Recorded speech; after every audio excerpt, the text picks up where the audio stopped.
Assalamualaikum warahmatullahi wabarakatuh. Selamat pagi, salam sejahtera buat anak-anakku semua.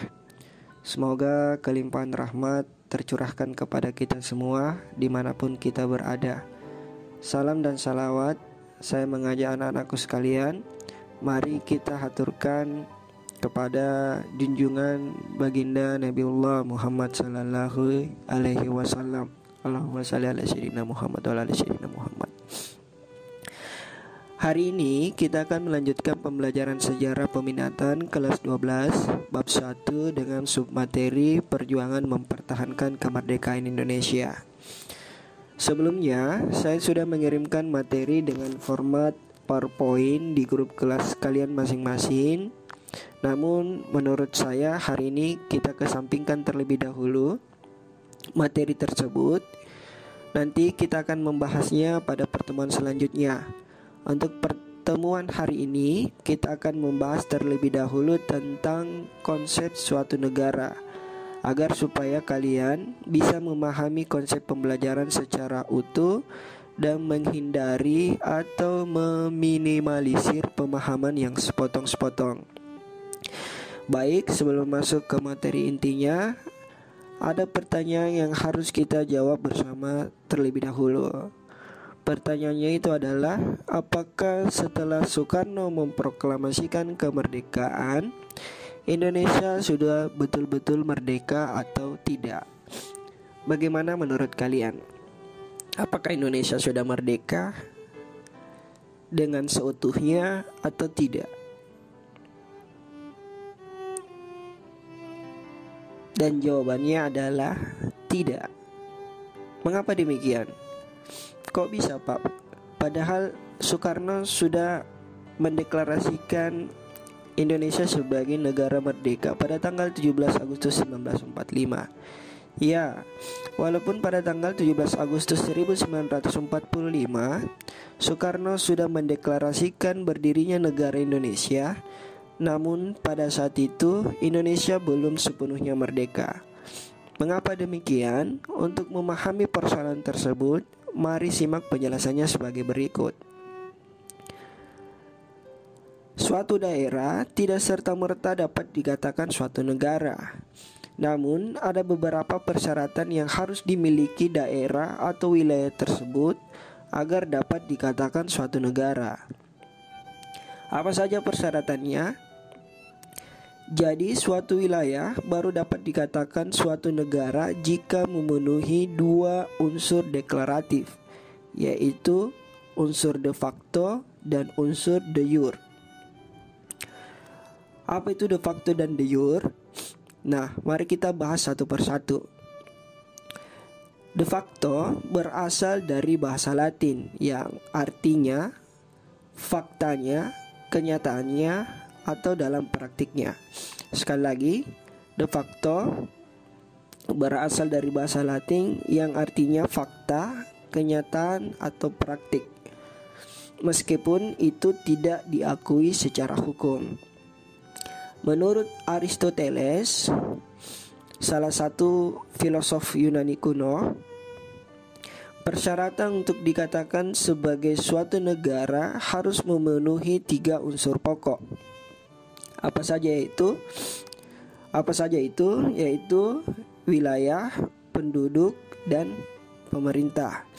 Jadi yang pertama wilayah, yang kedua penduduk, dan yang ketiga adalah pemerintah. Bagaimana dengan Indonesia pada periode itu? Indonesia pada faktanya sudah memiliki hal tersebut. Yang pertama, wilayah. Berbicara wilayah, Indonesia sudah memiliki wilayah pada saat itu. Hal itu dapat dilihat dari hasil sidang PPKI pada tanggal 18 Agustus 1945,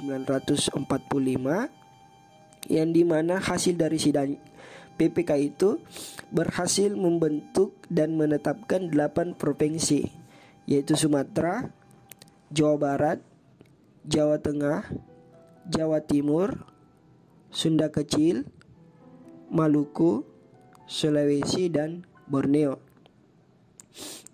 Kemudian unsur yang kedua adalah penduduk. Apakah Indonesia sudah memiliki penduduk pada saat itu? Jawabannya ya. Indonesia sudah memiliki penduduk. Siapa saja?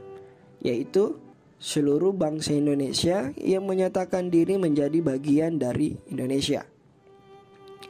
Dan yang terakhir adalah pemerintah. Bagaimana dengan Indonesia? Jawabannya, Indonesia sudah memiliki pemerintah. Hal itu dapat juga kita lihat dari hasil sidang-sidang PPKI, yang dimana hasil dari sidang PPKI itu telah memilih dan menetapkan Soekarno dan Hatta sebagai presiden dan wakil presiden. Kemudian dibentuk Komite Nasional Indonesia Pusat atau dikenal dengan KNIP, yang bertugas membantu presiden dan wakil presiden mengurus pemerintahan sebelum dibentuknya DPR dan MPR. Dan yang terakhir dapat kita lihat dengan dibentuknya 12 kementerian dan 4 menteri negara. Nah, jika dilihat dari unsur de facto atau faktanya, maka Indonesia sudah memenuhi persyaratan tersebut. Lantas bagaimana dengan unsur de jure-nya? Oke, sebelumnya kita harus pahami dulu apa itu de jure. Seperti yang saya sebutkan sebelumnya, de facto dan yang de jure ini berasal dari bahasa Latin.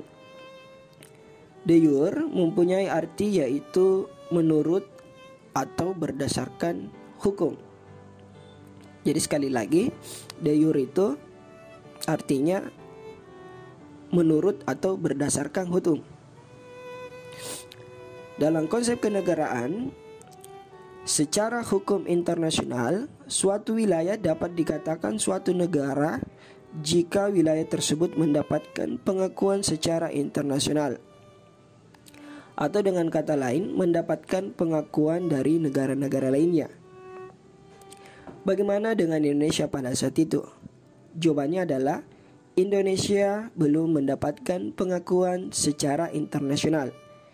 Ya, walaupun Indonesia sudah mendeklarasikan diri sebagai suatu negara, kemudian jika dilihat dari unsur pokok secara de facto, Indonesia sudah memenuhinya. Namun, Indonesia belum sepenuhnya merdeka. Karena kemerdekaan yang dideklarasikan oleh Soekarno belum mendapatkan pengakuan dari dunia internasional. Kok bisa begitu, Pak? Nah, saya berikan analogika kepada kalian. Sama dengan dua orang sepasang kekasih yang mendeklarasikan diri secara bersama bahwa mereka menjalin hubungan, atau bahasa lebih mudahnya, mereka mendeklarasikan diri bahwa mereka berpacaran. Secara de facto atau faktanya, apakah dua orang ini menjalin hubungan? Ya, faktanya mereka menjalin hubungan karena mereka sama-sama menyatakan diri untuk berpacaran.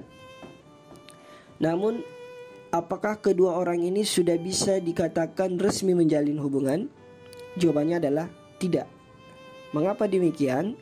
Karena mereka belum mendapatkan pengakuan secara hukum atau de jure. Baik itu pengakuan secara hukum negara maupun pengakuan secara hukum agama.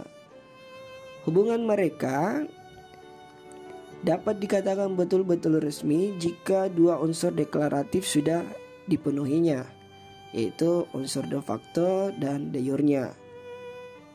Jadi unsur de factonya mereka mendeklarasikan diri untuk menjalin hubungan, dan unsur de jure-nya mereka harus mendapatkan pengakuan, baik itu pengakuan dari kedua orang tuanya, kemudian pengakuan secara hukum, baik itu secara hukum agama maupun hukum negara. Nah, kembali kepada pembelajaran. Sama halnya dengan Indonesia, ya walaupun pada faktanya sudah menyatakan diri merdeka, namun kemerdekaan tersebut belum diakui secara hukum karena belum mendapatkan pengakuan dari negara lainnya. Artinya kemerdekaan Indonesia belum seutuhnya bisa dikatakan bebas atau merdeka. Nah, bagaimana dengan dampaknya, Pak? Kita akan membahas materi tersebut di minggu depan sesuai dengan PowerPoint yang saya kirimkan pada pertemuan minggu lalu. Hari ini saya rasa cukup sekian. Assalamualaikum warahmatullahi wabarakatuh.